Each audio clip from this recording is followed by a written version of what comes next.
নমস্কার, পুতুলের হোপ কিচেনে আপনাদের সকলকে জানাই স্বাগত। আশা করি আপনারা সকলেই খুব ভালো আছেন। আমিও খুব ভালো আছি। আজকে আমি তৈরি করে আপনাদের দেখাবো নলেন গুড়ের সন্দেশ। বাড়িতে কিভাবে নলেন গুড়ের সন্দেশ তৈরি করা হয় সেটা আপনাদেরকে দেখাবো আজকে অন্যভাবে। তো আপনারা হয়তো অনেকেই অনেক রকমভাবে দেখেছেন, আজকের কিন্তু সন্দেশের একটুখানি আলাদা হবে। তবে আপনাদের কাছে প্রতিদিনের মতো প্রতিটি ভিডিওতে আমি যেমন প্রতিদিন বলে থাকি, দয়া করে আপনারা একটা লাইক, সাবস্ক্রাইব আর শেয়ার করে দেবেন। প্রচুরভাবে শেয়ার এই জন্যই করতে বলি, যাতে প্রতিটি ভিডিও প্রত্যেকের কাছে চলে যায়, সবাই যেন দেখে এইভাবে প্রত্যেকটি রান্না তৈরি করে নিতে পারে। তো আমি আজকে নিয়েছি হাফ কিলো করে দুটো ফুল ফ্যাট দুধ নিয়েছি প্যাকেট। তো দুটো দুধের প্যাকেটকে আমি একটুখানি কড়াই জল দিয়ে ফুটতে দিয়ে দিয়েছি। যখন দেখলাম ফুটে গেছে তখন গ্যাসের ফ্লেমটাকে কমিয়ে দিয়েছি। হাফ কাপ জল নিয়েছি আর 4 ঢাকা নিয়েছি ছোট ঢাকা ভিনিগার, একসাথে মিলিয়ে নিয়েছি। তারপরে একটুখানি দিয়ে দিলাম। দিয়ে দেওয়ার পরে হাতা দিয়ে দেখুন নাড়িয়ে নিই, হাতাটা এরকমই আছে। আবার আমি দিয়ে দিলাম পুরোটাই। তো দিয়ে দেওয়ার পরে আবার একটুখানি দাঁড়িয়ে যাব। তারপর কিন্তু আমি হাতা দিয়ে একটুখানি নাড়াচাড়া করে দেবো সামান্য, কারণ এমনিতেই বোঝা যাচ্ছে যে ছানাটা খুব সুন্দর কেটে যাচ্ছে, দুধ থেকে ছানা পরিণত হয়ে গেল। তো এইভাবেই আপনারা করবেন, দেখবেন ছানা খুব সুন্দর হবে আর খুব ঘনত্ব হবে ছানার মধ্যে। তো যাই হোক, এইভাবে ছানা অবশ্যই আপনারা প্রত্যেকেই জানেন তৈরি করতে, কিন্তু এইভাবে করলে কিন্তু আরও মনে হয় যেন ভালো হয়। তো যাই হোক, আমার দেখুন ছানা খুব সুন্দর হয়ে গেছে। আর ভিডিওটা যে আমি করব, পুরো ভিডিওটা আপনারা দেখবেন, দেখলে বুঝতে পারবেন যে আমি সন্দেশটি তৈরি করব তো খুব সুন্দর হবে দেখতে, আর খেতেও হবে খুব সুন্দর। তো ছানাটা দেখুন খুব সুন্দর হয়েছে, কিন্তু এইভাবেই তৈরি করে নেবেন আপনারাও।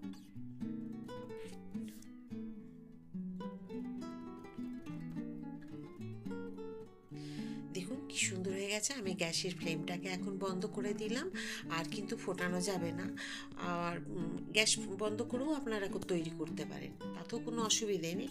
তাতে কিন্তু আপনাদের যেটা সুবিধা হবে সেটাই করবেন। এতে যে একটুখানি ফুটে উঠলো যে খারাপ হবে সেটা নয়, কিন্তু এভাবেও ছানা তৈরি করা যায়, ভালো হয় ছানা। দেখুন আমি 15 মিনিট পর চলে এসেছি।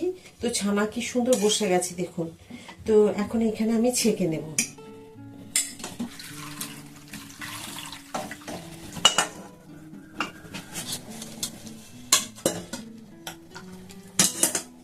এই যে ছানার জল, এটা যেহেতু আমি ভিনিগার দিয়ে ফাটিয়েছি ছানা, তো সেই জন্য এতটা পরিমাণ হয়তো কোনো কিছুতে তরকারিতে দিতে গেলে আপনাকে সেই বুঝে দিতে।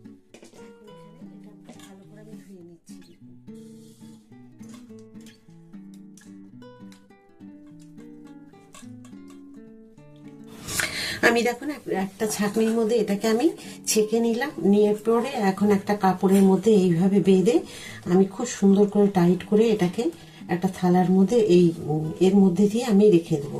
খুব যে এই যে জল ঝরানো এইসব কিছু করব না, আমি শুধু এইরকম ভাবে মুড়ে আর সুন্দর করে এইভাবে দেখুন রেখে দেবো, এই যে এইভাবে।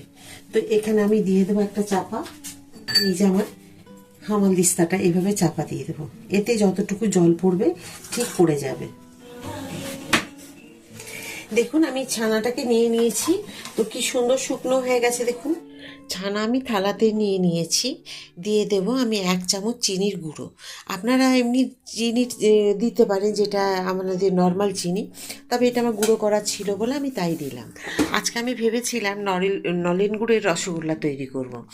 তো কি মন হলো যে থাক, রসগোল্লা করব না, আমি আজকে সন্দেশটাই করি। তো প্রথম থেকেই এটাই আমি ভেবেছিলাম যে রসগোল্লা করব, তারপরে মনের পরিবর্তন হলো যে না, সন্দেশ করি, রসগোল্লা আরেকদিন আপনাদের তৈরি করে দেখাবো। তো এইভাবেই কিন্তু সুন্দরভাবে দেখুন মেখে নিচ্ছি। আমি কিন্তু এই যে চিনি দিয়ে মেখেছি, একটুখানি ঢাকা দিয়ে রেখে দেবো। রেখে দেওয়ার পরেই কড়াইয়ে কিন্তু একদম বসিয়ে দেবো, একদম নলেন গুড় দিয়ে মাখিয়ে যে আমি রেখেছি ছানাটা, একদম নলেন গুড় দিয়ে এখন কড়াইয়ের মধ্যে রেখে দেবো। তো একটু ঢাকা দিয়ে 2 মিনিট রেখে দিই। দেখুন কি সুন্দরভাবে এখন গুড় আর ছানা একসাথে করে দেওয়ার পরে কি সুন্দর হয়ে গেছে। তো এখন আমি আরেকটু শুকিয়ে নেব। তো এই পুরোটা শুকিয়ে যাওয়ার আগে আমাকে কিন্তু একটুখানি আমুল দুধ, যে কোনো গুঁড়ো দুধ এখানে কিন্তু একটু একটু করে দিয়ে দিতে হবে। আর এটাকে কিন্তু খুব সুন্দরভাবে মিশিয়ে নিতে হবে। দেখুন আমি কিন্তু একটু একটু করে দিয়ে এটাকে পুরো সুন্দর করে মিশিয়ে নেব।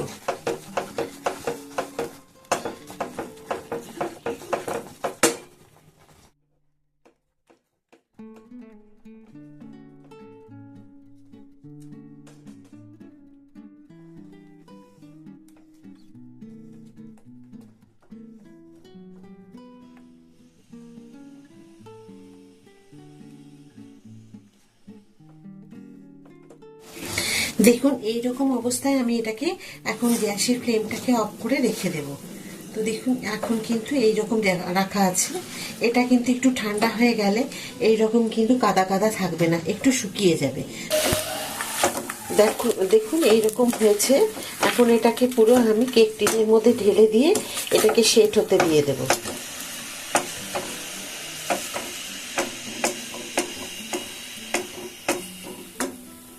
দেখুন এইভাবে আমি সেট করে নিলাম গরম অবস্থাতে। তো এইভাবে দেখুন করে নিয়েছি। পুরোটা হয়নি, পুরোটা লাগেনি, তাহলে পুরোটা ছড়িয়ে করতে গেলে একদম পাতলা আমসত্ত্বের মতো হয়ে যেত। তো একটুখানি মোটা না হলে কিন্তু দেখবেন সন্দেশগুলো ভালো লাগে না।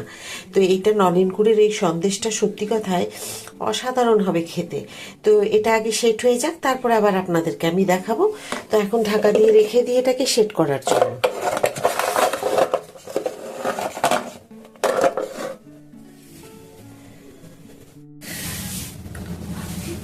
চলুন, আমি প্রায় আধ ঘন্টা রেখে দিয়েছিলাম। এখন দেখে নেব গুড়ের সন্দেশগুলো কিরকম হয়েছে। তো আমি ঢাকা খুলে নিয়েছি। এখন এবারে আমি একটুখানি কেটে নেব। আমি কীরকম কাটবো সেই রকম 3টে আগে দাগ দিয়ে দিলাম। যদি বড় করি বা ছোট করি সেটা সেই রকম বুঝে করব। তো দেখুন আমি এখানে মাঝখান দিয়ে কাট করে নিলাম। তারপর এগুলোকে আপনার যদি বাড়িতে ছাঁচ থাকে তাহলে ছাঁচ দিয়েও আপনারা ডিজাইন করে কেটে নিতে পারেন। তো আমার তো বাড়িতে সেরকম ছাঁচ নেই, যার জন্য আমি কি করেছি এইভাবে কেটে নিয়েছি, মানে বসিয়ে দিলাম। তো আপনাদের যেমন মন চাইবে সেই রকম করে নেবেন।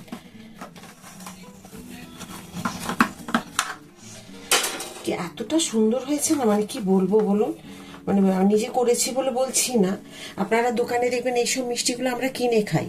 মিষ্টির দোকানে খুব সুন্দর একদম ফয়েল পেপার যে রাংতা দিয়ে, সিলভার রাংতা দিয়ে সাজানো থাকে, একটা হয়তো কিছু ফুড কালার দেওয়া থাকে, এইরকম ভাবে সাজিয়ে দেয়, দিয়ে কাঁচের শোকেসের মধ্যে সুন্দর করে সাজানো থাকলে ভালো লাগে। আবার আমরা কি করি, হয়তো যদি সেরকম ছাঁচ থাকে প্যাড়া তৈরি করা, সেরকম করলেও হয়। তো খুব সুন্দর হয়েছে, দেখুন একটা ভেঙে দেখায়। আর দেখুন এটা কি সুন্দর হয়েছে, এটা পুরো একদম মনে হচ্ছে ভেতর পর্যন্ত, মানে পুরো কি বলবো, মানে দোকানের থেকেও টেস্টি হবে এটা। আর খেয়ে মানে নলেন গুড়ের গন্ধও আসছে, খুব সুন্দর হয়েছে। দেখুন আমি তো দেখালাম, তো কেমন লাগলো বলুন আজকে আমার এই সন্দেশের ভিডিও। অবশ্যই কিন্তু এই সন্দেশটা তৈরি করে একবার দেখবেন। আর যেহেতু এখন নলেন গুড়ের সময়, তো খেজুর গুড়, পাটালি গুড়, নলেন গুড় এগুলো তো এটা দিয়ে তৈরি করবেন, দেখবেন খুব সুন্দর হবে। নলেন গুড়ের এই সন্দেশগুলো কেমন হয়েছে বলুন। দেখতে তো খুব সুন্দর হয়েছে, খেতেও খুব টেস্টি হয়েছে। একটা ভেঙে দিলাম, বাড়িতে খেয়ে সবাই বললো অসাধারণ, এক কথায়। তো এইরকম অসাধারণ মিষ্টিগুলো আপনারাও বাড়িতে তৈরি করে নিতে পারবেন যদি আমার ভিডিওটা আপনারা ফলো করেন। তো কেমন লাগলো বলুন আজকের এই আমার সন্দেশের ভিডিওটা। আপনাদের যদি খুব ভালো লেগে থাকে তাহলে অবশ্যই কিন্তু প্রচুরভাবে শেয়ার করে দিন। আর প্লিজ একটা লাইক অন্তত করে দেবেন, কারণ আপনাদের একটা লাইকে কিন্তু ভিডিও তৈরি করার আমাদের খুব উৎসাহ বেড়ে যায়। তবে এই ভিডিও আবার আপনাদের কাছে এইরকমভাবেই আমি নিয়ে আসব। আবার একটা নতুন ভিডিওতে আপনাদের সাথে আমার দেখা হচ্ছে। সবাই খুব ভালো থাকুন এই বলে আজকের ভিডিওটা এখানে আমি শেষ করব। নমস্কার।